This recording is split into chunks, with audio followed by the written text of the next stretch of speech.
Hey, and welcome to another installment of Catching Up. I'm Sam. I'm Chris. I'm Jake. I'm Josh. And we've got another interview this week. We are speaking with the Roche Limit guys, writer Michael Moreci and artist Kyle Charles. They're here to promote the third arc of the third volume of the Roche Limit trilogy. Roche Limit Monadic, the first issue of that, comes out on Wednesday, March 16th. So, definitely check that out. The first two volumes are on Comixology and in comic book shops everywhere. The first volume is only like $8 on Comixology, so definitely give it a listen. And without much further ado, here they are. And joining us up first is Kyle Charles, the artist of Roche Limit, of both the previous arc Clandestiny and this upcoming arc Monadic. Kyle, thanks for joining us. Hey, no problem, man. So between doing this and between doing 68 like Last Rites with Image Comics and everything, you've really kind of got like the big like brutal violent style down. What are some of your artistic influences going in with this? Well, actually, I did 68 Homefront. Right. Last Rites by, I believe it's Jeff Zornow. But yeah, for artistic influence, like gory artists or like anyone, because I actually I was never really into like horror artists growing up. I had always like had respect for dudes like Bernie Wrightson and shit because they're pretty insane. Yeah, Swamp Thing, sure. Yeah, and like just Frankenstein work. Like when I joined in the book for 68, I got to hang out with Nat Jones, who's the co-creator, and hanging out in his studio, he just has like a massive amount of books, and one of them is this beautiful like velvet, large size hardcover of the Frankenstein book with Bernie Wrightson's his artwork in it, and like that shit just blew me away. Like, wow, But yeah, growing up, I don't know, I was never really into like gory artists. I like Jim Lee and Greg Capullo and Joe Madeira, like really mainstream kind of dudes. Kind of first generation Image guys too. Yeah. I mean, I was probably like 6 or 7 when Image started, and I was huge into X-Men and Spider-Man and all that shit. So I followed. Yeah, I followed them over there, and loved Spawn and Wildcats and all that stuff. So. Of course, yeah. I mean, we're right there. We're all, I guess, because Image started 92, so we'd all be about 6 years old ourselves. Yeah. Well, Spawn is also like just the design itself is designed for like 7-year-olds to be like, this is the coolest fucking dude I've ever seen. Yes, it was, man. Completely. And it worked. Yeah. Yes, it totally fucking did. Yeah. Todd McFarlane and Eric Larson's like Venom with like the tongue and the like massive slime teeth. And yeah. Oh man. So are you a big like horror guy? Because again, you're working kind of in the horror world. There's kind of a Predator Aliens vibe in Clandestiny. So were you really what are you kind of channeling with Monadic? I don't know. Like growing up, like I didn't mind horror movies, but I don't know. Like I liked Halloween, the old school Halloween and shit.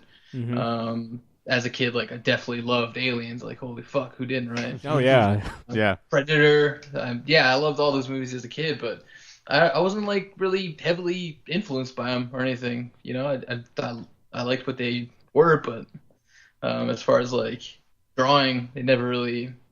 I wasn't drawing a whole lot of like aliens or predators or anything like that. I was drawing more hero shit. Mm-hmm. But I think like from Monadic, I always gotta like show love for David Fincher. That's I love his composition and style. Mm-hmm. And Matt Battaglia is bringing like a really great palette to this book too. That's is a little bit more reserved and not as like psychedelic as Clandestiny was. And so I think it kind of looks more like a David Fincher movie, which makes me pretty fucking happy. So. Do you have any favorites there? Seven or The Game or anything? My favorite Fincher movie is Zodiac. Oh, it's funny because I was just about to ask what you thought of Zodiac because that's such an interesting movie because it's like the first half is like a slasher and the second half is this great detective story. Yeah, no, I fucking love Zodiac so much because it's just it really is just like a bunch of people fucking talking to each other the whole movie, you know? Yeah. But somehow, like when I watched it in theaters, the two people I went with, they're just like they were fucking bored out of their mind. But I was on the edge of my seat. I was just like, oh my god, yeah. But yeah, I love that flick. It's great. I feel like that was kind of like my Hateful Eight experience during the because I saw the Roadshow, and there was this chick in front of me that was just like, I'm bored. Yeah. Like, even after like Bruce Dern gets like blown away, I'm just like, come on. That's how it was when I saw There Will Be Blood. You know, there was that couple that just broke up in front of me during the movie because the guy was he was trying to be artsy, and his girlfriend was so mad he took him to this movie. Oh my god, There Will Be Blood is so fucking good, man. That's a great one. Oh yeah, I mean, she doesn't know film. she doesn't deserve him. Yeah, she doesn't deserve that guy in Roanoke. Yeah. Wherever you are, you poor bastard. Yeah. Hope you found someone that can appreciate There Will Be Blood. Yeah, right. Happy Valentine's Day. So going into, so it's less psychedelic going into Monadic then. So, but based on every single arc of Roche Limit, it's not exactly the most like uplifting story. So you've cited Fincher. I'm guessing it's going to be really both tonally and color-wise, color scheme. It's going to be very, very dark. Kinda, like it's not bleak or anything. Like Matt still uses, I guess it's more like monochromatic. There's a lot of, like, I sent him a bunch of reference because he's having a little bit of trouble trying to find his groove.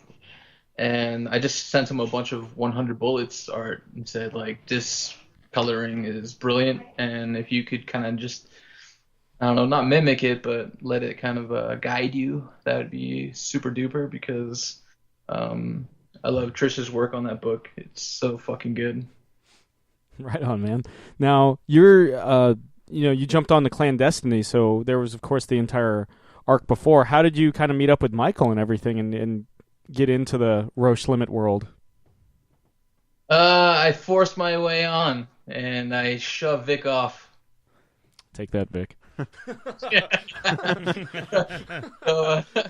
So me and Vic, we actually live in the same city. When I first met Vic, I was the artist in residence at a place called Happy Harbor Comics, and he just kind of walked up and started talking to me about art and shit, and I was like, yeah, that's cool, like another cool person into comics. But then when I met him again, he was like, oh yeah, he's doing a signing, and I was like, dude, you're a fucking comic artist? Like, why don't you say anything? He's like, whatever. But yeah, so like I was, became friends with Vic, and he showed me what he's doing on Roche, and I started picking up the series once it came out, and I love Blade Runner, and I loved what they were doing with the story, so I collected that series, and when it came to past that, Vic was not on the book anymore, and Mike was looking for somebody. Like, I had started bothering Mike months before Roche Limit ended. I was like, dude, we should work on something together. I'm going to be finishing up 68 soon, and I want to, definitely trying to hop on a Moreci train. And so for a while, like, he was just kind of like, yeah, maybe, I don't know. Honestly, it kind of like blew me off. But I kept on, like, pressing him and sending him more art and just being like, yo, man, like, I think we could really do a good series together. So we started developing this idea called Time Served, which we're still doing over at Heavy Metal. And at first we pitched it somewhere else, and they didn't even happen to like get back to us at all. So that was awesome. But so that kind of like, we'd kind of dropped it for a bit, and then so he needed somebody for Clandestiny. And he asked me, and I was like, you fucking kidding me? Of course. Yes. I will definitely draw your book. Well, and you had contributed for some of the art or helped out with some of the layouts on the first arc, right? Correct, yes. It says that I helped out with issues 3 and 4, but I had nothing to do with it. Oh. But yeah, for issue 2, Vic was like running a little bit late, and he needed some help, so I would pencil layouts. And so we pulled a couple all-nighters and got it done. So Monadic is running for 4 issues. What have you got coming down the bend, man? I mean, you mentioned the stuff with Heavy Metal. Of course, if you have any Grant Morrison stories, we're all ears. Yeah. But like right now, all I have is the Heavy Metal shorts. So I think like my short story is going to be debuting with Grant Morrison's debut. Nice. Yeah. So like, at first they were kind of, Grant was supposed to do it in December, and then they pushed it back, and then they're like, oh, well, would you still contribute your story for December? And I was like, no, I no, like I love heavy metal, and I collect old school heavy metals, with like Mobius and Inky Bilal and shit like that. But I was just like, no, man, like Grant Morrison's my favorite writer. I don't want to work with any other writer more than Grant Morrison. Like I just, I collect all of his shit. I love the dude to death, and I think he's a beautiful weirdo. Yeah, man. So I really wanted to work with him, and Mike was like, I don't know, man. Like I don't know if they'll go for this. And I was like, dude, just send them pages, and like show them what we've done so far, and like if they, it's kind of just either you don't get this wicked shit, or you put it in with Grant Morrison. So yeah. And I got an email back about 10 minutes later saying, yeah, you're good for the April issue, and they want you to do something for June. I was like, all right, yeah, man, all right. That's awesome. So between that and like Image, this is like the greatest year ever. Dude, yeah, I haven't worked for anybody else but Image yet. Like honestly, the way I broke into comic books was the fucking best way possible. Like I went to post secondary for digital illustration and sequential art. That's where I met Nat Jones, and after I graduated, I just kind of like pestered him too. I was just like, hey man, we should work together, and we should, like I would love to like, kind of like lay the proverbial sword in front of you, and like, let you be my master, and you can teach me all your tricks. And so for a year we worked together, and like brought my inking up, and they gave me a pinup. So I did the pinup. They liked that. They gave me a one shot. So we did the one shot, which was oh my god, hologram. And they loved what I did with that, so they offered me a miniseries, and then I did Homefront. And I mean, it's working with Image, dude. Like, yeah. Blowing the fuck away, like. Especially like you were saying, someone was there from like a fan of it from like day fucking one. Yeah, dude. Yeah, like it's I don't know, like a lot of people get down on like making comics. Kind of, I feel like they forget how awesome of a industry can be. Like I understand where some people are coming from. Like it's a struggle, and the pay isn't always super duper. But like the fact that my name is listed on a cover that houses the fucking Image logo, it's huge, man. Like that's gigantic for me. And you guys are doing your own thing. Like you're not doing like My Little Pony Friendship is Magic. Who has fans, and if they love it, awesome. But you're not like yeah. We have complete control, and with 68, I wasn't really allowed to do everything I wanted to do. They had a style that they were very specific about.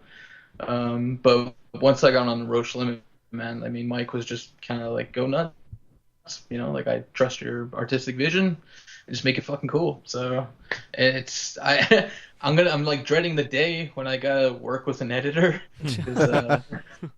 Do you ever see yourself doing a licensed kind of property, or are you just like cool, kind of within the creator-owned indie world? Right now I'm kind of cool. It's been an Image person, One day it would be very nice to earn a steady paycheck for, because I mean the Image pay is like it's decent as shit, but like you've got to wait a pretty long time for the back end to come in. But hearing other comic creators like get paid weekly, I'm just like, wow, what's that like? The promised land, man. Yeah. The promised land. Yeah, man. But yeah, it's hard to give up that ability to just take risks, and you and your collaborators are in complete control of the ship, and that's exciting, Sure. But yeah, one day, I mean, like I'm a Marvel dude, I don't have anything against DC, but I just never really grew up reading anything other than Batman. So I mean, working for Marvel one day would be pretty dope, but I think I just want to wait until they get like everything sorted out, because I feel like their lines are just like it's super event after super event. Yeah, and it's kind of like they kind of lost sight of like what they were doing in 2011 when they brought in like really interesting creators to do takes on books. Like, Moon Knight, I really love what Declan did on that, and Warren Ellis and Jordy. But I don't even see that kind of stuff anywhere really in Marvel anymore. Well, it's interesting. I feel like it's the non-marquee characters that really have it over there, like, say, Miss Marvel or Spider-Gwen by Latour and Rodriguez. But, like, fucking, like, nobody is completely copacetic anymore. Like, there's, like, multiple, like, Captain Americas running around. Well, like, there's, like... also, like, they get a new Ghost Rider with Robbie Reyes, and it's awesome. And then they're, like, kind of do the whole Secret Wars thing, and, like, he's nowhere to be found now. They create this really great original guy with this great backstory, and there's, like, nowhere to be found. Like, that's something I would love to see, Black Knight. Yeah, exactly. Black Knight was, like, super interesting, and he's canceled already, Oh, it is. Yeah, man, like, I collected that Ghost Rider series, no offense to the writer or anything, but, like, because Tradd Moore is a fucking madman. Oh, yeah, we've hung out with Tradd before. Oh, my God, that dude is just, like, every time I look at his work, I'm like, fuck you, man. He got to do, he got to do some promo artwork for Marvel vs. Capcom 3. And he's a huge Capcom guy, and me and him were like, because that was the year that over at New York Comic Con where they had like the Strider HD remaster available, and we were just geeking the fuck out over like all the Capcom stuff. But I was going through his Cadence comic art profile, and he had like the Marvel vs. Capcom 3 art, and I was just like, how cool was drawing that? And he's like, oh dude, like, I gotta draw a fucking Zero from Mega Man X. Like, that's the coolest thing in the world. And like his Ghost Rider stuff, I mean, it was only, I guess, like 5 issues, and he did like a couple extra covers, but like he was like born to draw Ghost Rider, like just with the flames and the action, and he's so like he's got the muscle car with the muscle car, and he has like that manga kind of action influence where everything's kind of like the lines are moving and everything. Well, I remember you talking about like seeing his portfolio. He did a commission piece, or maybe just for himself for fun because he's freaking Tradd Moore, but it was Luther Strode and Casey Jones back to back, and they had just killed like everybody. That was the coolest thing. Yeah, that's pretty killer, man. I mean, I really haven't seen anything that he's done that like have any kind of flaws. Like, it's all fucking pristine and beautiful. Something kind of like, it's brutal, but there's something kinetic in the still images. Like how violent like Luther Strode is, but it's like really pretty to look at, as he's like crushing a guy's face and his eyeballs are popping out. But it's like, that's really pretty. He makes gore look very, very like intricate and beautiful. Yeah. Like everything's shot in extreme slow motion. Yeah, he's pretty good, fucking guy. So, Kyle, we try to ask everybody that's on the show, what are you currently geeking out over?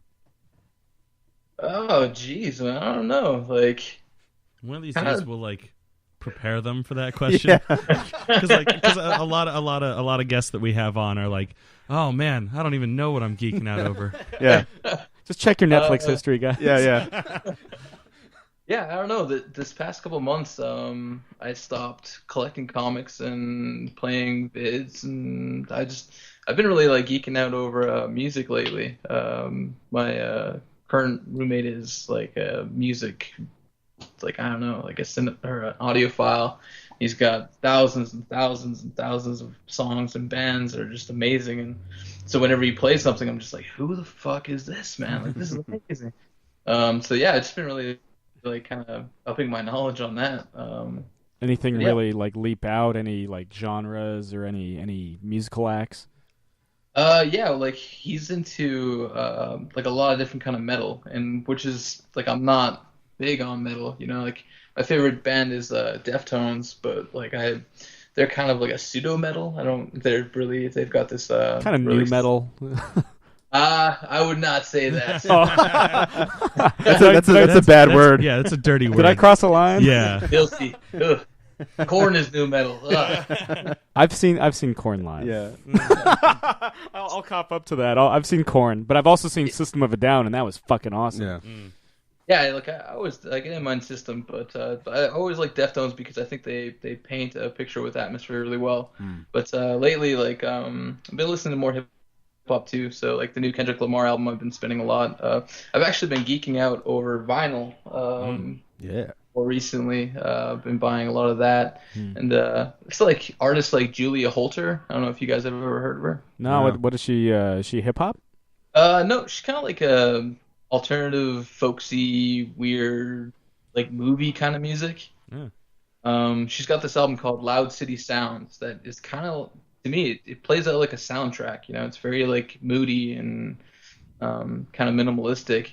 But yeah, I've been championing her to everybody because I think she should be well known. Well, right on. Yeah. Well, really quick, you were talking about being a Marvel guy. Who would be like your I want to draw this guy?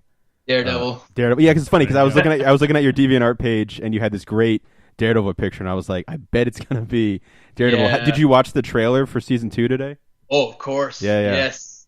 Oh my God, I'm so fucking pumped for that, man. Like, I'm not a big John Barenthal fan, you know. Like, he's weird. Like, I loved him in Fury. Like, he's so just nasty Sicario. and hard. Yeah, and it's great. Yeah. It's great in Sicario because I was talking to my dad and I was like, "Hey, this guy's playing Punisher," and then he's just like being this kind of wimped out guy, getting his Benicio del Toro's finger stuck in his ear. And I'm like, by the way, that's Frank Castle.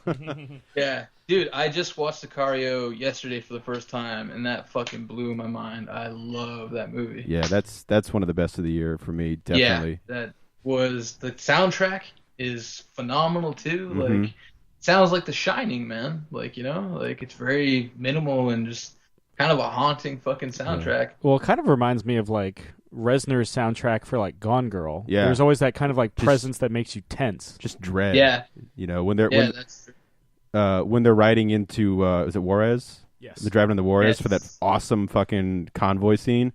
Just the music, you just know it's going to be terrible. You know, just the dread of it. At some point, shit's going to go south. Yeah. Yeah, dude. Like I watched it on my laptop with headphones on, and my roommates were like, you know, like curious as to why. Like my face I was just like, oh my God, you know, hands on my face, and just it was so intense, and just I loved how that unfolded, man. And the music made it like so much more impactful, dude. Like, that was great.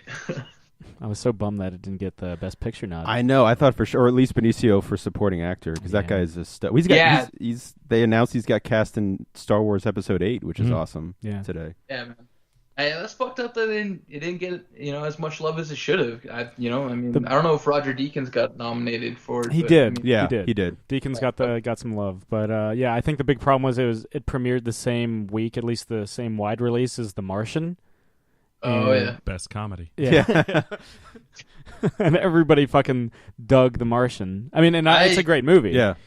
I wasn't into it, man. Ooh. One of my buddies said there was not enough Martian. Like he said, every time that they're not on Mars, like it was like, there's not enough manhunters. Yeah. Yeah, man. I don't know. Like I like Ridley Scott a lot, but I don't know. Yeah, just maybe I gotta watch it again, but I just couldn't get into it. Just what you have to do is you have to watch The Counselor and Exodus: Gods and Kings, which are his two movies right before, or A Good Year, with Russell Crowe in the Beetlejuice outfit. And then you realize how good The Martian really is. Yeah. Yeah, it puts everything into perspective, I'm sure. Yeah. But The Counselor was just shit. Oh, yeah. I wanted to like that movie so bad. It had Michael Fassbender, and I'm like, oh, he's in Jonah Hex, too. Yeah. Huh. Damn. Can't always be a winner. Yeah. But, so, Kyle, is there anything we should know about Monadic before we sign off? I don't know, man. Like, we're trying to make it a pretty sweet book, and I don't know. It's pretty big, like, departure from what we did on Clandestiny, as far as like the story and the art direction. I know we're all, I don't know. We all really want to make it fucking good, dude. You know, like I know every comic book creator probably feels the same way, but. Yeah, I know that it's really important to Mike, you know, that Roche Limit is his baby, and I don't know. I want to make it awesome. Hopefully people fucking dig it, but if they don't, whatever. Fuck them. Fuck them. Thank you. I was gonna say fuck them, but no, we got your back. We got you covered, Kyle. Thank you. Yeah, I apologize about comparing the Deftones to nu metal. I will go to bed with that. If you watch any interview with them, they're like, when they're asked about nu metal, it's this whole thing of how they tried their hardest to separate themselves from it because nu metal was just going to be this fad, and that's exactly what it was. It's like Def Leppard talking about hair metal. They're like, we have hair and we play metal, but we're not hair metal. Yeah. But Kyle, thanks again for coming on. Yeah, no problem, man. Thanks for having me. And also joining us, we've got Michael Moreci, the writer on Roche Limit, the entire Roche Limit trilogy. He's also got a book deal with St. Martin's Press, which we will be talking about kind of tangentially. But yeah, Mike, thanks for coming on the show. Oh, no problem. Thanks for having me. So the cool thing about Roche Limit, one of the cool things is that every installment of this trilogy has a very distinct, different feel. The first arc definitely felt kind of like a kind of sci-fi noir a la Blade Runner by way of like Raymond Chandler. The second arc we saw kind of almost like a squad-based kind of like Aliens kind of feel or Predator. What can we expect going into the third arc? I think the third one is definitely more like existential. I think they're all existential in their own way. But this one is a little bit back to the noir, which is also the best noir is always seeped in a pretty cool existential tradition. But this one is more of a metaphysical existential noir. It's similar. It's more similar to the volume 1 than it is to 2, I would say. But it's still pretty unique in a lot of ways. Even with the similarities, I think it's a lot more spiritual for sure than volume 1 was. Are we going to see? A lot of volume 1 was, the hunt for a young woman in this colony. Is there going to be a driving mystery? And I suppose even the second arc we kind of had this squad investigating this expedition to see what was going on. So what is kind of without I guess giving the game away? What could you kind of hint at the driving mystery of the third? Yeah, I think the third. The biggest thing it's less of a mystery and more of a confrontation driven of like people realizing the last stand against the Black Sun and against what's coming through the anomaly. It's a little bit more brief. This one's 4 issues where the other 2 are 5. They're going to be longer issues though, so it's like 4 full issues. So probably be, when all said and done, maybe just a slight bit shorter. But I think this, like I said, it's like less of a mystery where you're right. The first 2 did have a big central mystery, but because now so much of the story has been revealed, and we know clearly what's happening, the cards are on the table now. It's just about the confrontation between the people in this weird place, back on the planet, against the Black Sun, and like, can they, overcome? And overcoming in Roche Limit, means a lot more than like survival or just, vanquishing your enemy. In the Roche Limit universe, overcoming has a lot of undertones of, spiritual survival as well, and existential survival. And that's a lot of what this is. It's a lot more than just, throwing a bomb into throwing a bomb at the aliens. It's about saving your soul as well at the same time, which is just as important. And you can't have one without the other. You can't save the world unless you save yourself. And you're going to see a lot of that here.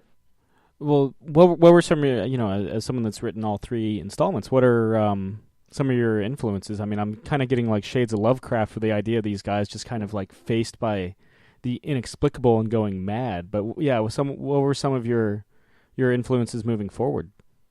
Yeah, I think Lovecraft's a good one. I think that idea of this like unknowable other is pretty prevalent in Roche Limit in a lot of my work. Just this force that really makes you forces you into a position where you have to confront, sort of like I can't say the word enough, that existential horror, which, Lovecraft did, probably better than anybody. Lovecraft, Poe, those kind of Victorian-ish writers. But a lot of cinema, Blade Runner, Aliens, Aliens, Gattaca. Gattaca is huge. I mean, I've seen, I've seen and loved both versions, but if we're really going to dig in, dig in deep to it, I have to go with the Tarkovsky version from 72 or 60, I forget when it's 60, 70, something like that. Right. So yeah, Solaris, Dark City is a big one. Gattaca, the writings of, I say, like, Stanislaw Lem, Asimov, the Foundation trilogy, I think is pretty big. Even though the Foundation trilogy is not really a trilogy, it's like 12 books or something like that. It's just like the Hitchhiker's Guide to the Galaxy trilogy. Right, exactly. It's like, well, trilogy can mean a lot of things, I guess. Raymond Chandler, Kurt Vonnegut. I'm pretty, I definitely wear my influences on my sleeve, and I'm okay with that, because I think part of the point of Roche Limit is to invert the familiar and turn it into something that's unfamiliar and strange and makes you question a lot of those tropes and what those tropes mean. And I think that kind of serves the purpose of the book in a lot of cool ways, because that's the whole point. If you're talking about existentialism, is one of the best ways to go about it is to invert philosophies and really take the mundane of your everyday life and force it into a new light. And I think that's a lot of what it's doing with the sci-fi tradition is taking things that maybe you've overlooked or taken for granted and put it in a new light, so you have to question it and you're forced to look at it a different way and examine things in a new way. Yeah, and I think I think sci-fi can kind of take those humanistic elements and paint them on such a much more vibrant or much more macro canvas. I feel like Star Trek is particularly the original series and the Next Generation did that quite a bit. The big thing I was noticing is a lot of the stuff, like, of course, on the surface, you could just be like, well, the first arc is just going to be focused on is a sci-fi noirish mystery. The second arc is a squad like out that shit goes south like horribly. But what they face also kind of speaks to a broader palette as well against how the human experience. So like we're seeing how Langford's dream is impacted by all this. Now I feel like I have to ask, as someone that was big on sci-fi, are you more Star Trek or Star Wars? Oh, I hate to answer because I really do like Star Trek, but Star Wars is probably my favorite thing of all time. And it's weird because I feel like Roche Limit is, more. I'm doing a project right now that is super Star Wars, but Roche Limit's definitely more Star Trek. I would say without a doubt, just because exactly what you said, like Star Trek was that great ponderous sci-fi that was really a pioneer for that in the mainstream of like having sci-fi that had really the stuff that you saw like in novels beforehand that you never really see cross into the mainstream, really kind of pioneered that, that and probably Twilight Zone and stuff like that, where it was like really dug into those bigger questions, those bigger things that sci-fi does, I would argue, better than any genre. Yeah, I mean, it's between that and fantasy, and I think everyone kind of equates fantasy to just, damsels in distress and dragons. Dragons. Yeah. So there is something, though, unlike, say, like Star Trek, which is like one of the few positive depictions, I think, of the future. Yeah, that's true. Yeah, if you really think about it. That is true. I guess 2001's okay. No, the machine... That's Hal goes nuts. You had also written for a bit for Hackslash. You had written a Hellraiser miniseries. So what is it about the kind of more... And Hellraiser is one of those things where you never really get a happy ending either. What is it kind of about those more bleak scenarios that really kind of... like that you're interested in writing? It's funny. I remember, and maybe this doesn't quite answer the question, but I remember when Mike Judge... when Idiocracy was coming out, which I think is pretty great movie, and he said something to the effect of, he's like, I see all these movies and stories where we're in, flying cars and these great technological advances and the future is clean and all this stuff, and he's like, I just don't know where people are getting that impression that that's the direction. The sad reality. Yeah. As we sit and watch, like, Trump debating, I'm like, I don't see these goals. Horizon. Well, he couldn't take Iowa, so Yeah. True. You gotta take Iowa. So, but no, I mean that, aside, but like, no, I mean, I think that like, it's weird because, I've always kind of, my stuff has always tended to be dark. And I'm like, and I think about that sometimes, like, geez, like I'm not a dark person. But I mean, I mean, I'm writing the Star Wars-ish thing. That's a lot lighter. But no, I mean, generally, like, one of the biggest things that I want to accomplish in my writing is having something to say, at least like trying to have something to say. And the difficulty in like having something to say is like having something challenging to say, having something that challenges people to think in a new way. It generally isn't something that's like think about your happiness in a new in a new way. Like Sure. You don't really mind too many depths, even though like happiness is a very difficult and complex thing.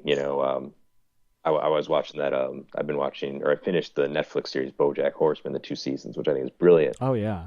Oh yeah, it's great. I mean, the whole thing is like happiness is really, really hard.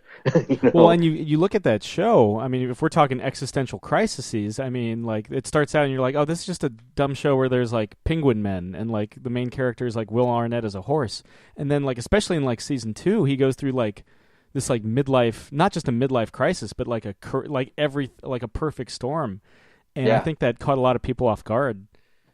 Oh yeah, totally. I mean, it caught me off guard. I mean, the first couple episodes, like, oh, this is kind of funny, and then by episode 4 or 5, you're like, oh man, this is bleak. Like I mean, the Princess Carolyn episode where and I tell people that the Princess Carolyn birthday episode will just like rip your heart out of your chest, and you're like, by the end of it, you're just like devastated. But it's so human and so honest and so true that like you don't feel, and I think that's something like in my writing, like I don't want to feel like, I think there's a difference like between being dark and bleak. I think you can be dark. Like personally, and I'm not the biggest Walking Dead fan. I think I can look at it and I know why it's good and why people like it, and I value it, and I'm like, this is well done and it's well executed and the writing is so good and the art is so good, but it's not for me because I find it to be relentlessly bleak. And I don't like enjoy that. But I feel like if you're dark and just like mining dark territories like a BoJack Horseman, BoJack is dark. I think it's still enjoyable to watch. I think like Roche Limit is dark, but I also think it's very hopeful. Langford's message are always hopeful messages of the future, and the hopeful messages for how the importance of your world. How like the important thing is to like just make yourself a good world, and if everybody makes themselves capture a good world, then we have a good world. We comprehensively have a good world, and there's something life affirming about that. And that's what I, going back to Star Wars, and that's why I love, one of the things I love about Star Wars is that its core is a very human and very life affirming message, of the Force and all those kind of things that are involved with being a Jedi and the responsibility. It's very life affirming, and I like that. But I mean, that's not really a dark series. But anyway, I think you can be dark, but also come out life affirming. I think the end of Roche Limit, Monadic is the very, very end, ends on a very life affirming note. I think you read it, at least for me when I've been writing it, it's like I feel good about life. I feel good about the universe. And I think that like you have to go through the challenging stuff and the more difficult stuff to get to that point. Well, and I think it was, I mean, if we're talking existential writers, like, I think Albert Camus is kind of leads the pack. And I think totally. his thing was like, you're defined. And to a certain extent, Friedrich Nietzsche was on this as well. Like, you are defined by your struggle. And, I think we definitely see that with, it's interesting. Like, I feel like it's almost more present in the first arc, because there's a very much a kind of a man on a mission, or more accurately, a woman on a mission, or multiple people on a mission for for Clandestiny. But was that always kind of like it's almost like if we're going to use it in Star Wars terms, it's almost like that little glimpse of Coruscant. I'm going to reference the prequels. Damn it. Sorry. Hey, I like prequels, man. I'm fine. All right, cool. It kind of reminds me of like, especially with that first arc, it's like when that brief moment in the beginning when Anakin and Obi-Wan are in like the lower levels, like the slums of Coruscant, you know? And it's like, oh, there's a world that's not all sparkly and bright and happy in the Star Wars universe. And I feel like, you know, that a lot of that shows up, I think, in the first arc. Was that kind of the goal of just showing these people trying to scrape by? The something that we don't really see slums in the future. Was that something you were going for? Oh, totally. Yeah, absolutely. Yeah, I mean, I think that's like really important to the story and to the overall point. Like, I think that like you said, being defined by your struggle, I think that's like you can look at that as an individual struggle and as a collective struggle. And I think that like the idea was like one of the driving thematic ideas is like, well, what if humans went and we mapped the galaxy and we made it to this next waypoint? Like, what would it be like? And it's like, it would be the same thing here. We'd have the same problems. We can't go to another planet and just wipe away the problems that we fundamentally have as people, as individuals, and as people collectively. It's like the couple who's on the brink of divorce and say like, let's go to the Hamptons for the weekend and it'll all be fine, and they go there and it's just like this some sort of like Raymond Carver drama. Well, it's like the worst possible thing. Like, I feel like I've seen so many couples that like are like, after this vacation it'll be better, and for some reason everything comes up during that vacation. Oh yeah. Yeah, because I mean, like, what was probably getting by is just the rhythm of life, of like your routine. You're like, okay, I'm in this thing at least. Okay, I'm going to go to work and I'm going to do this, and so on and so on. That at least gets you through the day to day. But void of that, you have nothing to do but confront your problems. But yeah, I mean, I think that's getting to your point. I think that is like, I think like everybody in the book intentionally is struggling in some way, who have made, one of the core concepts of volume 1 is failure. Like, everyone's failed in some way. Langford failed, and Alex failed, and Watkins failed, and they all really had a reach that went beyond their grasp, and that's something that's difficult to deal with. So you're talking about struggle. I mean, their struggle is of failing and not living up to what they wanted in life, and how to deal with that. And collectively, we went to this planet and we settled a colony and we failed. We totally failed. And so now it's like, well, shit.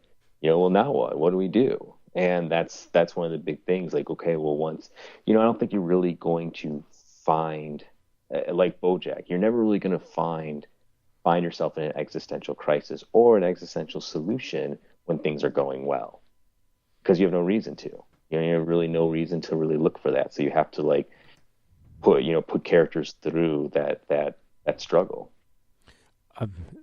Thinking about all this, it makes me completely rethink the end of Interstellar, because that means like not only do they leave like potentially billions of people back on Earth to presumably die, when they settle on that new planet, they're gonna run that shit into the ground too.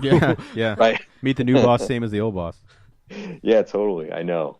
Like, it was. Yeah, I really like that movie, but it's a little problematic. But yeah, totally. I mean, like, Anne Hathaway just wait, and she's like, "Oh, things are gonna be good," and you're like, I don't know. Yeah, but it did give us evil Matt Damon. Yes, which is like the Dr. best. Man. Well, we were joking that he's like in The Martian. Like, he's the same character, but like if Matt Damon was just a couple more souls on Mars, he would have turned into Dr. Man. They come and find him, and he's just like, I need to kill everybody. Yeah, if he ran out of ketchup a lot sooner. And potatoes, yeah, the Vicodin. That's awesome. Totally. So to change gears a bit, I mean, you've got Kyle Charles on art. He's especially with Clandestiny, it's a I feel like a much more brutal story than the first arc. What was it that made him like the right fit to move forward?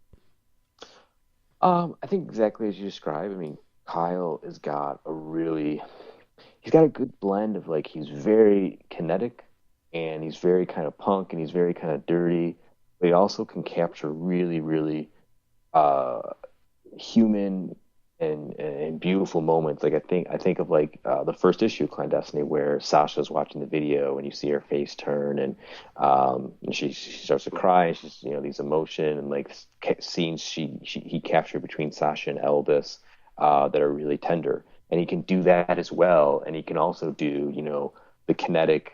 I remember a panel where we first introduced introduced to Hello Danny, and he comes out of the car, and like he drew this panel where the car is kind of spinning and Danny's exiting at the same time. It's just this wild energy capture in this one single panel, and he can do that so well as well. So he's such a dynamic talent, and I think the book requires that. I think like it's a challenging book in a lot of ways. It's challenging for me to write. I know it's challenging to read in some ways, and it's challenging to draw because it demands a lot of an artist. And Vic, don't get me wrong, Vic did a fantastic job. It was just a scheduling, a lot of a scheduling thing, and that made it so he couldn't continue. I mean, Vic and I are still good friends, but Kyle was one of those guys who just could do all of those things that it requires and do it well. And I think the book is tremendously served by what he brings. Him and the whole team, him and Matt, and Ryan's letters and Tim's design. Like it's a good team. I'm definitely extraordinarily lucky to have these guys. Yeah, he was saying things were looking a little less psychedelic going into the third arc than Clandestiny. So it'll be he always kind of compared it to David Fincher too. So he compares everything to David Fincher. Oh, okay. That's funny. He loves David Fincher. I think Fincher's always on his mind, which is good. I mean, he really, really studies Fincher deep and understands, how Fincher, attacks his storytelling, and he gets it, man. Fincher's one of the best. So if if you're going to learn from somebody and try to, aspire to someone, I mean, why not Fincher? This is a big tangential question, but I mean, since we've invoked Fincher, we've invoked Aliens. What is your stance on Alien 3? It's not too bad. I mean, you see the skeleton of a movie that could have been a hell of a lot better. Yeah. Yeah, but overall, I mean, I think it gets kind of a bad rap. For God's sake, at least it's not Alien Resurrection. Truth. Yeah. Written by Joss Whedon. That's true. Yeah, first draft. But yeah. Yeah, I mean, I don't think it's that bad. Yeah. And I love the Alien series, so I mean, I could still watch it and find something to enjoy. Yeah. Yeah. It's like the only one where the director's cut isn't as good, or isn't like more interesting than the theatrical one because of all the shortcomings. Like the reason why all the scenes were taken out was because they didn't have the technology to do this, they didn't have the technology to do that, so they just decided to scrap like a whole subplot. And ultimately, I think the movie works better without it, because like I have like the super deluxe versions of all 4 of the movies, and and like the director's cut, or I guess the not assembly cut, of like the first and the second movie, they're great, but then you come to Alien 3 and it's just like hitting a brick wall if you watch the extended version of it.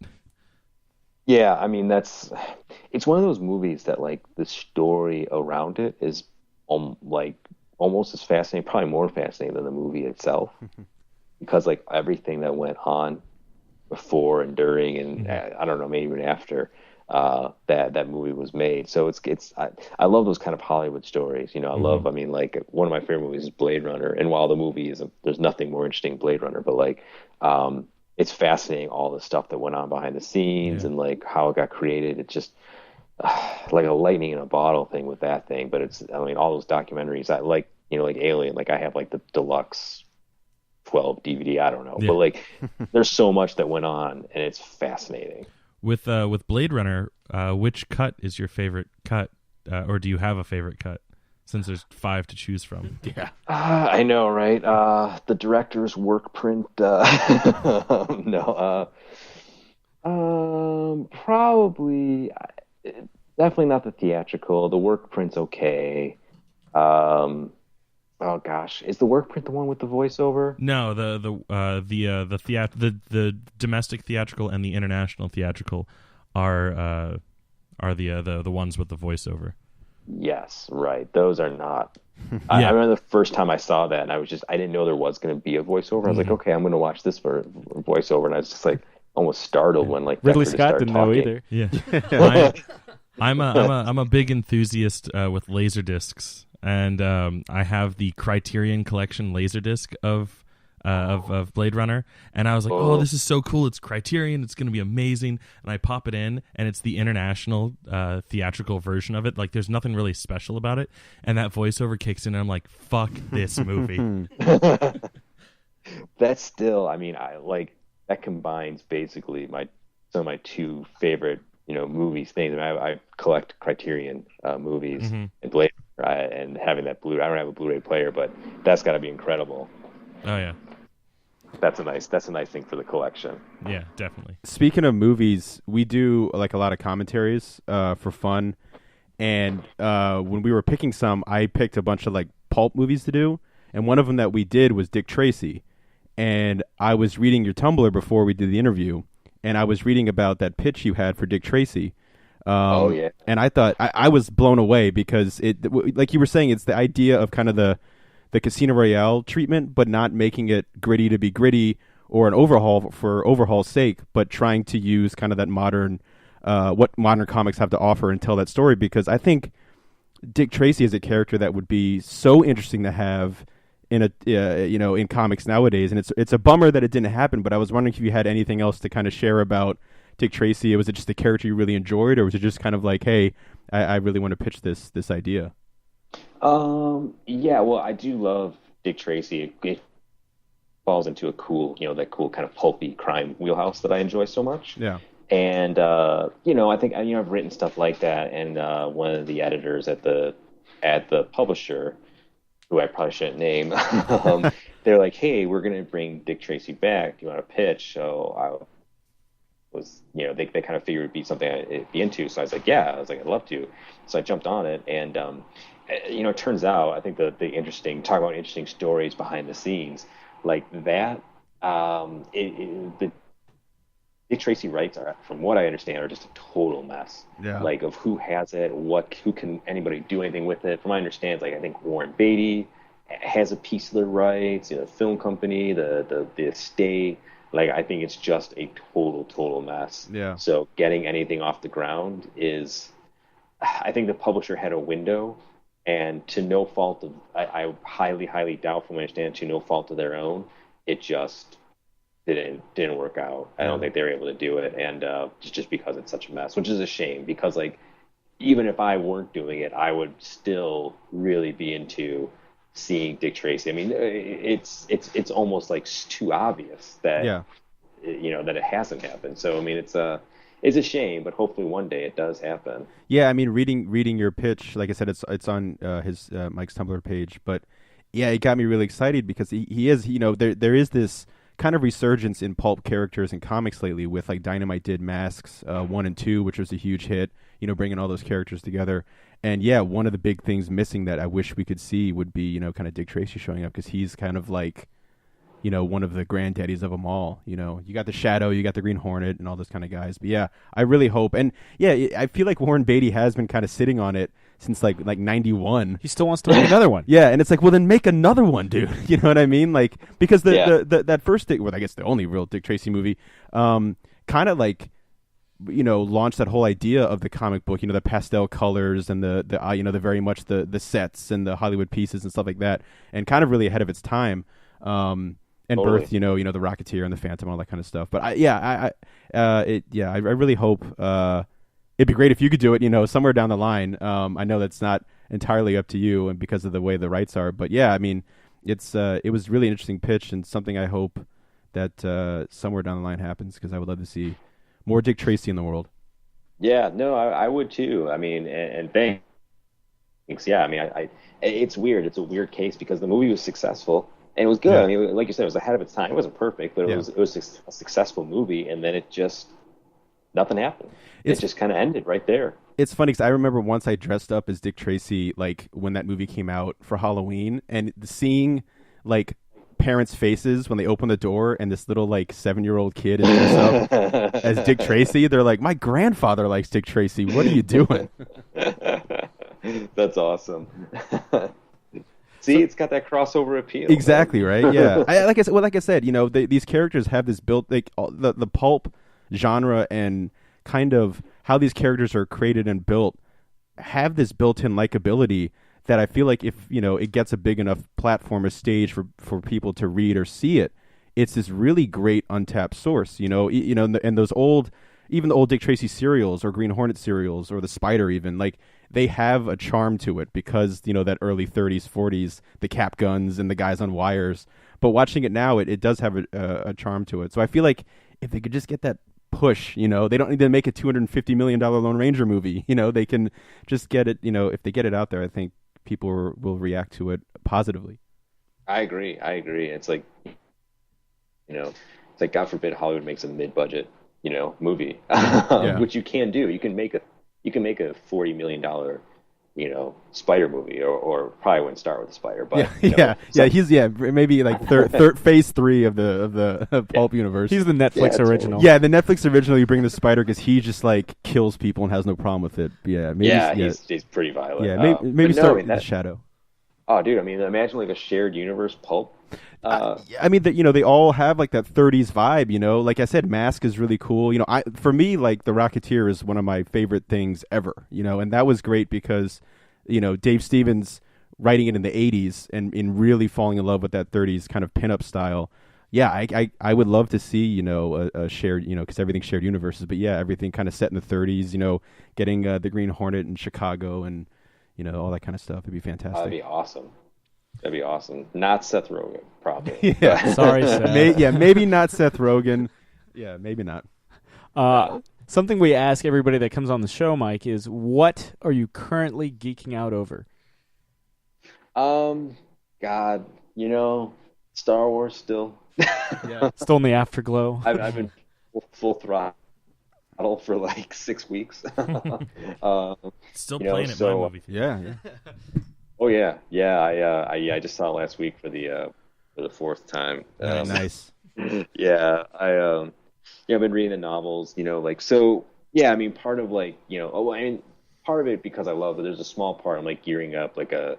I actually have a novel deal that with St. Martin's Press, and the books are, it's, you don't want to be like, it's just a Star Wars knockoff, but it's pretty heavily inspired by space adventures and stuff like that. So part of it, I'm doing research, reading a lot of this, or rereading a lot of the Star Wars books and stuff like that. So just kind of gearing up for the beginning of my own writing. But yeah, I mean, I've been really probably Star Wars comics, the movies, going to Clone Wars again, the toys. I'm buried, man. I'm in. Well, they had that big episode 8 announcement today too. It's huge, and they're like, "We finished our first day. Here's a 40-second teaser of us behind the camera filming it." Yeah. Basically re-showing you the end of what you already saw. And we all love it still. We're like, "Holy crap!" Yeah. Luke Skywalker. It's Ryan Johnson behind the camera. That's got to be the best research though ever. If it's just like, hey man, I got to reread the Thrawn trilogy. All right, so be it. I know, right? Yeah, I know. It's funny. I just reread Shadows of the Empire 2 months ago, and I haven't read that since since I was 12 or 14, something like that. It's been a long time since I've picked that up, and it holds up. Still awesome. Yeah, I can't say the same about the Nintendo 64 game. Mm. Oh, well, that's a game that I want to remember as great, so I'll probably never play it again. Yeah. Rogue Squadron, I thought aged fine. Rogue Squadron's that's fantastic too. Yeah. Oh yeah, the Super Star Wars is awesome. That's like whenever I can beat a level in Super Star Wars, without having to use a password or something, it's a feather in the cap. It's hard. It's a very hard game. Yeah, all 3. Yeah. I mean, the speeder bike level in Super Return of the Jedi, I mean, that's nightmare-inducing. That's my Vietnam. But, God. Apologies to Vietnam vets. Mike, so to sign off, what can we expect with Monadic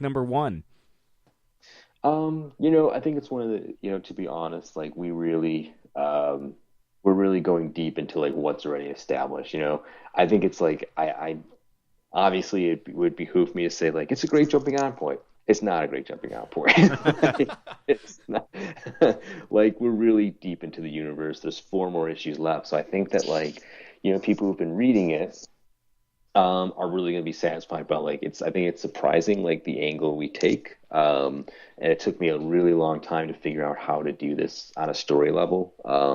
But I think that like I think it's going to build to a satisfying and again like a life affirming conclusion. But I think that like the first issue, the art is, I mean, Kyle and Matt's work is better than it's ever been, which is saying a lot. And I think you're going to see some surprises with characters and things like that, and you're going to get what Roche Limit has been all along, and just a challenging existential sci-fi story. And we're continuing that full throttle for 4 more issues, then we're done.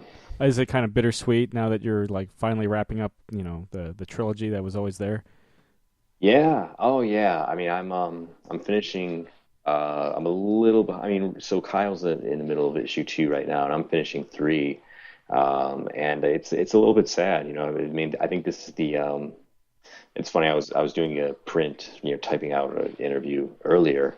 And I was talking about Roche Limit. I was like, I feel like this is the, for better or worse, this is the book that really defined my career. I think it's a book where I really figured out how I want to do what I wanted to do. And so yeah, to see it coming to an end like this is yeah, I'm definitely a little bit sad. I mean, I'm glad that we got to tell our story, and we're gonna have 14 issues out, and I'm glad we did it the way we wanted to do. And thank God that Image doesn't interfere at all, and had faith in us, and which is awesome. And there's a lot to be happy about, but at the same time, it is definitely bittersweet. But I wouldn't want to see it go on. I think we told our story and we did it, and now when it's done, it's going to be done. Well, it'll be sad to see it go. And you're welcome back on the show anytime. Thanks again for coming on, Mike. And if you ever want to plug those St. Martin's Press books, we'll be around. Yeah, well, thanks. Yeah, well, I've got a new book coming in June, so I'm definitely going to bug you guys. Okay. You got the email? Yeah, perfect. Yeah, totally. Right. Yeah, for sure. All right. But yeah, thank you guys. This was a lot of fun. Cool. What lovely gentlemen. Fantastic time. Yeah. Again, check out the first 2 volumes. They're on Comixology. They're in comic book shops everywhere. The Monadic starts on Wednesday, March 16th. So yeah, thanks for coming on the show again, gentlemen. If you're still listening to this, what do you guys do? You guys do anything interesting this week? I mean, I was waiting to officially say it, but like I officially have a new job, which is cool. Yay! At George Washington's Mount Vernon. Oh. As opposed to China's. Well, I mean that's the official title. They might have one. They might. But it's a really bad knockoff. But no, it was something that I almost did, not as a joke, obviously, because I wanted the job. But it's about 40 minutes from here, and I was like, I'm looking for a new job. I'm just gonna send my resume over. And you've had a giant boner for George Washington the last couple months. Yeah. And I sent the resume, and within a day I heard back from them. Nice. It was great, and it was actually perfect timing because January, February is the slow period for them. And it's when they with President's Day. I was about to say minus President's Day. Minus President's Day, and because of the snow, they got hit hard with. That happened to be the weekend of. And even though we're recording at a different time, at Monday, the 22nd is George Washington's actual birthday. Mm-hmm. So tomorrow will be a little busier, but not as because it's not free day, and it's not a holiday. But no, it was cool. I mean, it's just the time of. You got exclusive access. Yeah. I mean, mean, Mount Vernon. It was. I wish everybody who's interested in George Washington or history could go through this orientation program. And it's something very new that they're doing. It's only the second time they've done it. But it's basically a 2-week crash course in everything George Washington and Mount Vernon. The first week is all George Washington and Mount Vernon. Like, you get lectures from, like, the masters of this. You get to see, like I said, the masters of the universe. He-Man was there because he did know George Washington. But I did get to see George Washington's swords, which were cool. They were like brought together all in one for like the first time in like over 200 years. Ooh. But they had like the sword. He was there when he gave up command and his commission and the presidency. But the craziest thing, just out of everything that we got to see, which was really fun and amazing, was we got to see like a handwritten letter from George Washington. And it might not sound like much, like just talking about it, but being in the same room and seeing like where the pen hit paper and his signature was one of the coolest things ever. And I feel like that'd be for any, even if you're not like, you're like George Washington, whatever, like to be in that room and see that. And it was the letter that he wrote minutes before he agreed to take command of the Continental Army. He basically wrote a letter to Martha to say everything's going to be fine. Because what he was basically doing, I mean, again, we all know it turned out pretty well for him, but at the time, he was basically committing treason. And they're going up against the most, on paper, the most powerful army in the world. Yeah, and he, again, basically committing treason, taking over an army that really wasn't really an army. It was just a ragtag group of guys, and not knowing if he'd ever come back. And so he, that was like really eerie. I think he's here with us right now. Mm-hmm. It's like a sound. I don't know if they picked up on the mic. It probably not. It's yeah. It sounds like a snowplow is going down the street, even but it though sounded there's like no snow. It sounded like a ghost or whatever. Yeah. But he's like going Ghost of Tom Chode. But anyway, I wish I could remember the exact quote he had at the end. But it's this really quick little letter he wrote, still like a page long. But he handed it off, got on the horse, and went and did his thing. But he wrote something like, my utmost affection and love for you, Martha. Something like that no time or distance can ever affect or whatever. And I was like, dude, smooth ladies man, that George Washington. Mary Todd's calling. Must be time. Yeah, that's right. I've been holding back making a reference to that, but I've waiting for it to get past the nice sentimental moment and be like, but is it fake? Yeah. And one of the cool things about, one of the reasons it's such a big deal is because there's very few letters between him and Martha, because after George Washington died, she burned all the letters that she had because she wanted to keep their private life secret. But yeah, it's really incredible. I mean, I'm getting into the nitty gritty of training in terms of the department stuff now. They got great corn dogs in the food court. I'm very excited about that corn dog special. It's fantastic. But no, I'm really excited for the job. So, congratulations. Thank you. Who would you say your guys' favorite president of the 44 we've had? Though one of them was president twice, non-consecutively, so really just 43. And you can say Channing Tatum just because you like Channing Tatum. That's a good question. Because I unfortunately didn't do much homework in terms of presidents. Yeah. But I'll go ahead and throw in Teddy Roosevelt. Mostly for the speak softly and carry a big stick, like that kind of that is him, right? Yeah, dude got shot before his speech. Yeah, and still gave the speech before getting cleaned up. So I wish I could be that manly. So I'm gonna go with Teddy, and also according to legend, teddy bears are named after Teddy Roosevelt. That's awesome. Eisenhower. Oh, I thought you were going to pick Garfield because of the way he went out. Yeah, no. My favorite president is Garfield because I hate Mondays too. But love lasagna. No, for anyone at home, especially rectally. Yeah. Well, but yeah. If for anyone at home who doesn't know, James Garfield, the president that would later be succeeded by Chester A. Arthur because of how he got shot in a train station, and like the year he was inaugurated, he wasn't president for a full year, and because the doctors were afraid that the bullet would affected his abdominal, his digestive system, they fed him rectally that summer, and he starved to death. So now we know why Garfield is your favorite president. My favorite's probably Lincoln. Yeah. Easy answer. He kept the Union together, man. Kept the Union together. Yeah. It is crazy to think, because just speaking of Lincoln, they made that great, Spielberg made that great movie about him. Last good Spielberg movie. Yeah, and it's crazy to think there hasn't been like Jurassic Park. there hasn't been a George Washington movie. Like you would think there would have been like a something. I mean, there's been miniseries and stuff, but it hasn't got like that treatment now, like a Lincoln movie did, where you feel like you could pick like any moment of his life would be fascinating. What moment of Washington's life, Mr. Washington expert, would you pick? Valley Forge.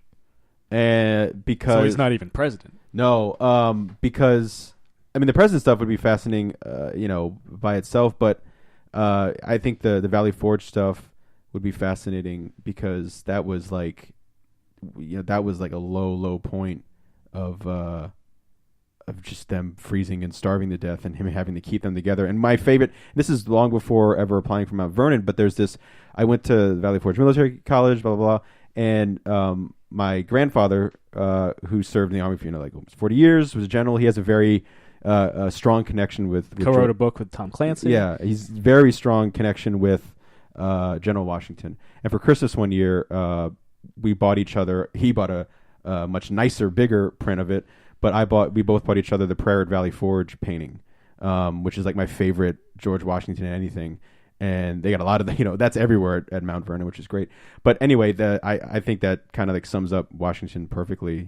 This like quiet, somber moment of this guy, praying to watch over his troops and everything in this harsh, terrible winter. And Valley Forge has somewhat of a sentimental thing, but I think that would be fascinating to focus on that. But obviously, yeah, the president stuff would be great. And talk about like the Whiskey Rebellion. The Whiskey Rebellion, where he's president, and he just rides out like, "Not today." Yeah, one of the few presidents, I think, one of four to personally lead an army into battle while president. Yeah, yeah, that's pretty cool. Badass. And also, that Obama. It was cool. They have a lot of the busts that they have in the museum. One of the busts, I think, when you walk into the museum, is put at the height of what he would have been, and you're just like, dude, this guy, he was like 6'2", 6'3", but back then he was jacked. massive. No, just his head. They did talk about that statue a lot and about how controversial it was. Because of how jacked he is? About how jacked George Washington is, yeah. They don't have... I've been searching everywhere in the gift shop. They don't have, like... They have a lot of, like, like little, like, statues you can buy. Mm-hmm. They don't have that one anywhere.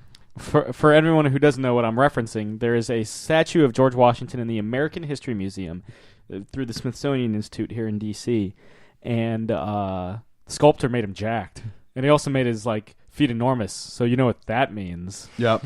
It's basically Zeus's body with George Washington's head on it. Yeah.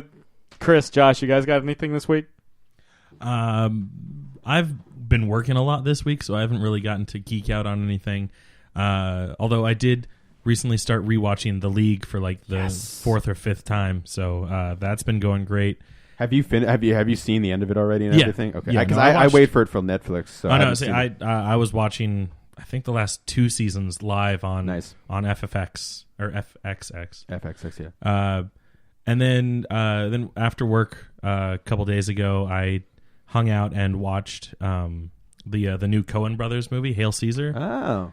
I kind of give it a kind of a. That's kind of what I've heard. Like an upward swing. Yeah, like a question mark. Question. Yeah. Good? Yeah, exactly. like it was movie friend? Yeah. Yeah. It was a nice movie. How's Brolin? Brolin's great. Like, everyone does a great job acting. It's just so dry. It's Oh, so I'll love it. Like Burn After Reading level? Worse, more than that, because I enjoyed Burn After Reading. Oh, me too. Yeah, I love that. Yeah. I felt like Burn After Reading, while being kind of dry, still had a fast pace. Osborne Cox. Yeah, whereas this one had a very slow pace. The look on Brad Pitt's face before. Sorry. Yeah. Man, Brad Pitt goes out hard in that movie. And then Clooney just falls on the stairs. That's the best acting Clooney's ever done. Yeah. But no, everyone does a great job. Brolin, Clooney, Tatum. Oh my God, it was so great. No James. It was his dance routine. It was great watching Tatum dance again, because it's been since the first Step Up. Yeah. Doesn't he dance in Magic Mike? He probably does. I haven't seen it. Out of all of us, I figured you'd seen Magic Magic Mike. I'm assuming it's the first time he's danced with clothes on since Step Up. There you go. Probably the most dressed he's been while dancing. He's like a sailor, right? Yeah, he's in full traditional white sailor's outfit. I saw a clip that they played. It was pretty sophisticated number they did. There are several amazing scenes in that movie, but then there's just a whole bunch of just dreb. I heard Jonah Hill's barely in it. Yeah, no, he's in it. He basically, that one scene you see him in where he's doing the stamp, that's his role. Scene. Yeah. I don't remember him being in any other scenes. He just plays a guy that adopts Scarlett Johansson's bastard child just for the sake of being able to adopt it back to her so that she can save face as a celebrity, because at the time, because this is during the Red Scare, it looked really bad to have a child out of wedlock and even not even have a suitor, be like, oh, this is the guy that I've been dating and now we have a kid. She just was pregnant. How's Clooney? Clooney's great. How do you not like Clooney? You know what I mean? Clooney's the man. Right? Do you have a favorite Coen Brothers movie?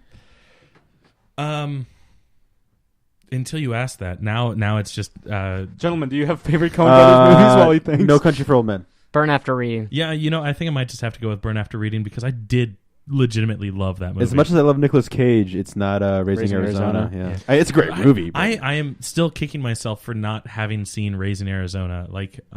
It's on my list of why haven't you seen not just movies to see, but what the fuck, To the surprise of no one, Big Lebowski. Oh yeah. We're doing a special Big Lebowski quote along type thing at my theater at the end of the month / beginning of next month. I love that you work there too because you get us all the scoops. Yeah. It's common knowledge at this point. I know. We always do serve White Russians, but we're having a special. It's half, maybe not half price, but something like that. I love White Russians. Oh, me too. Too much to the detriment of my all health. that cream. Yeah. Yeah.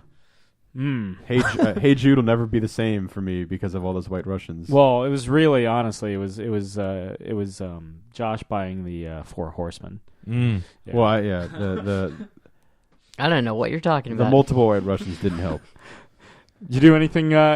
Josh, I feel like you went to a bit of a convention. Yes, I attended MagFest this past weekend, which was a blast. For anyone not in the DC area and not a gamer, MagFest is our big gaming convention every February. February. Yeah, it's the Music and Gaming Festival, for those curious what MagFest stands for. I didn't know that. That's an acronym, Thank you. I actually actually had that. no idea. I knew it was about gaming, but I didn't know it was music and. Yeah, I feel like over the years it's kind of focused more towards music because the convention people who run it go out of their way to bring in large acts of musicians that do a lot of chiptunes music and things like that they create. And the gaming stuff is more related to people who either bring their systems to the convention or the people who also help run it bring in old style arcade machines, claw machines. It's got a free arcade, doesn't it? Yeah. Does it have a Nick arcade though? Sadly, no. I feel like something like that would be a huge draw for that.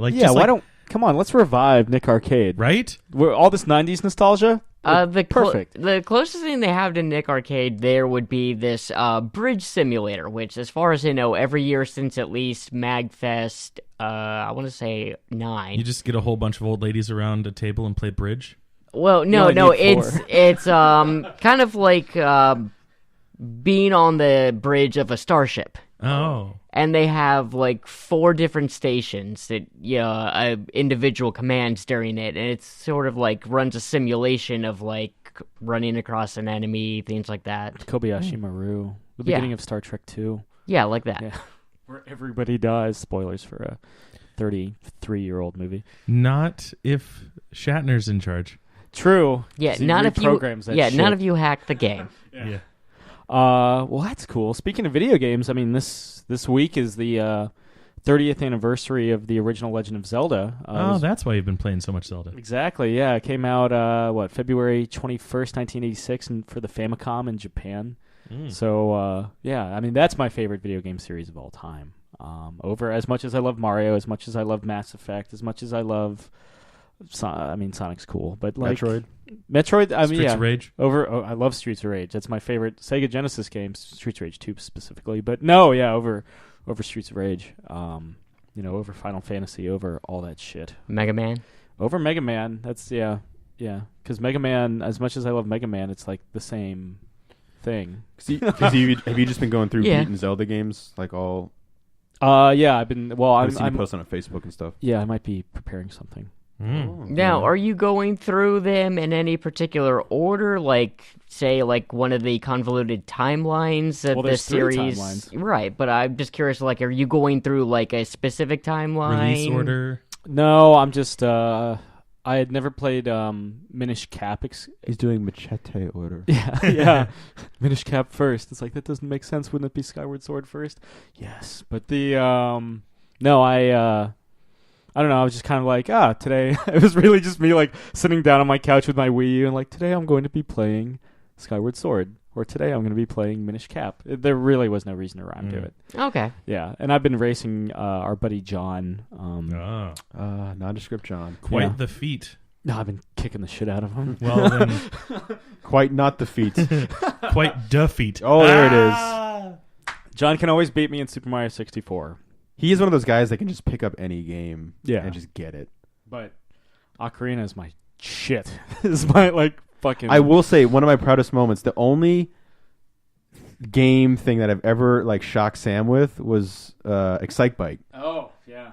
And I felt so proud because I was like, what game am I ever gonna impress Sam with? Because I don't know that shit. The one. Yeah, and it was what was it? It was like a Wii U thing. Oh, the NES remix. Yeah, and I remember Sam's like, "Oh, you like Excite Bike, right?" I was like, "Yeah, it's pretty cool." And he like went to like take a shit or something, and he came back and I had beaten every like challenge thing. Perfected. Yeah, and you're like, "What the fuck?" Because I'd never seen you like not to my own arm, but I never thought I'd get that reaction from Sam in a video game ever. Just like the jaw drop, like the like, oh my god. He's like, I just sat back down like Forrest Gump, just back to being an idiot. And you're like, what are you, some Excite Bike freak? You're like, Jake is to Excite Bike what Forrest Gump is to table tennis. Yeah, I guess that's the best way. You are the Rain Man of Excite Bike. Yeah, and this is like the original. 64 is fun, but 64, that's a fun fucking game, man. I don't Excite even Bike know what 64. Excite Bike is. You're just on a bike and you just go around. For somebody who is supposedly the Forrest Gump of it, I pronounce it wrong. I remember I was playing. I was like, I keep pronouncing a psych bike, and I'm like, what am I, a fucking idiot? Like, Excite Bike. It's Excite Bike. Yeah, Ruspin. But the cool thing was for 60. Well, I had it on 64 when they did Excite Bike 64. You could the original kind of basically came along with it if you like unlocked a certain amount of things or whatever. And the original was really famous for you can create your own track, which is really cool. But yeah, it's just generic like a motocross game, but it was really fun. And the 64 was great because they had like stunt mode and all that kind of stuff. I really lock the NES. version. I think you could unlock it in Animal Crossing. I think that probably was, they had a lot of NES games. So we had like the game like that's probably why because I played that game Excite Bike a lot. So it's fun. Were you excited? I was excited, man. I don't suppose. I mean, I know you guys aren't as like maybe into it, but do you guys have any favorite like Zelda games? I'm just starting first because I have the quickest probably memories of it. But when is Ocarina of Time 64 like the one that like blew everyone's minds, rightly so. I remember that's the only one I've ever really sat and played. It's my favorite. And I don't know how far I got. I remember playing the Ocarina. Is that what it was? I didn't just want to say flute. And everyone just fucking time. Everyone just beat me. Of time. Beat me senseless. But that was fun. Do the dance and you transport. Yeah. But I somebody needs to make that immediately. And then my roommate I'm gonna search that. My roommate Foley got the one for the Wii U that was gorgeous. Not the Wii U, I'm sorry, the Wii. What was the one of the ones for the Wii? There was two. There was Twilight Princess and Skyward Sword. Ooh, I don't remember. Is it the one where you can turn into a wolf?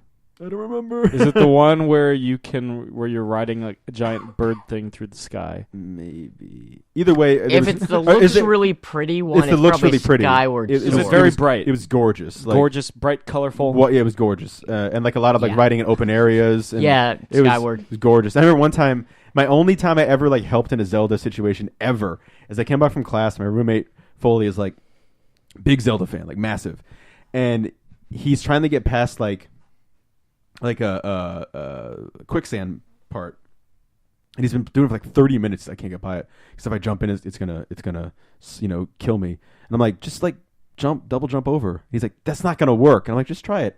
He just double jumped over, and he's like, I've been sitting here for 30 minutes. I'm like, I am the Zelda. 5 years. I am the Zelda of Excite Bike and the Excite Bike of Zelda. But that is it. That's my only knowledge. And seeing Sam play it. You got anything, Josh, Zelda-wise? Yeah, mine's would either be A Link to a Past or I'm sorry, A Link to the Past, or Ocarina of Time. There's a very strong argument that Link to the Past is like the best Zelda game of all time. Well, it's the first one I ever played. Yeah. I never actually, it wasn't until college where I owned Link to the Past. But it was, I think it's the best of the classic isometric view Zelda games. The first Zelda game I ever owned was Link's Awakening on the Game Boy. I got that as a pack-in for the big old school brick Game Boy that you could beat people's skulls in with. Yeah, well, if you try hard enough, you can beat them in with the Game Boy Pocket. Yeah, but the brick will do the job faster without falling apart. Yeah, you'll still be able to play games afterwards. Yeah, even while you're doing it. Yeah. So Link's. And of course the NES stuff. I don't think it was until you were over for the Super Bowl a week or so ago that you knew about Zelda 2. Yeah. Yeah, the sides. To be fair, that's the one that we don't talk about. It's the Too Fast, Too Furious of the... It's not like the other children. We don't talk about that one. What was the one for the with the really terrible animation? Wind Waker? Yeah, is that the one? No, the one with the CD. Was it the Sega? Oh, the CDI ones? CDI, yeah. Oh God. Wait, those definitely aren't like the other children. I had to watch that one so that we could do a video back in the day. Oh. And it was awful. Yeah, it's Legend of Zelda Wand of Gamelon, Legend of Zelda Link Faces of Evil, and there's a third one that I just kind of they're pretty. That was because Nintendo originally wanted to have Philips Magnavox or Philips make a I don't think they had merged with Magnavox yet. Philips to the Nintendo or the CD console. Yeah, to come up with a CD add-on for the Super Nintendo. Mm-hmm. Obviously, seeing that we never saw that fell through. Yeah, but the started out as the Nintendo PlayStation, but that was when they were partnered with Sony. Yep. Afterwards, they ditched that and went with. We all know how that turned out. Yeah, we got the PlayStation. Yeah, no word space, and it was the first console to cross over 100 million units sold. Although PS2 is the best-selling console of all time. Anyway, of all time, like Pablo, the found life. What's it? So obviously that deal with Philips fell through, but part of the deal was Philips had the rights to develop and publish their own Mario and Zelda games. They published those 3 god-awful Zelda CDI games, which was their own console, and Hotel Mario. You know what is a CDI game that for some reason is just super fucking expensive on eBay? Thunder in Paradise? I wish. It's the Flowers of Robert Mapplethorpe. Oh, yeah. It's just a gallery where you look at Robert Mapplethorpe's pictures of flowers. Thanks to AVGN, and for some reason, that's just so expensive. People want to... Put it on at a nice, party, I guess. Yeah, like in the background. Yeah, it's basically a slideshow.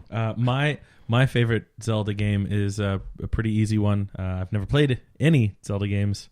Arguably, I played the Game Boy one that was like the gold cartridge, but it was like 2 seconds where I was like, I don't know what's going on. No, I don't want to play this. So I say, for all intents and purposes, I have never played a Zelda game, so therefore don't have a favorite.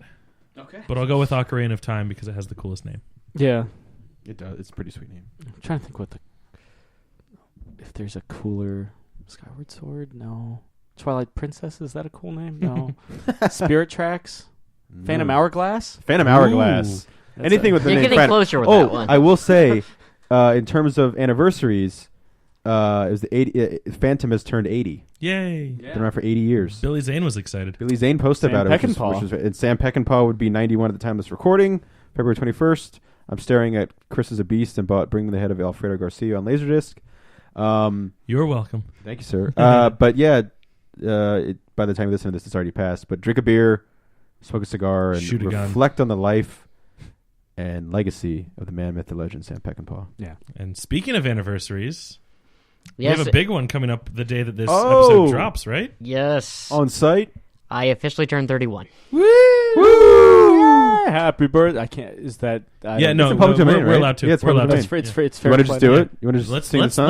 Let's execute because they're pretty litigious, aren't they? Please, Chris, don't execute me.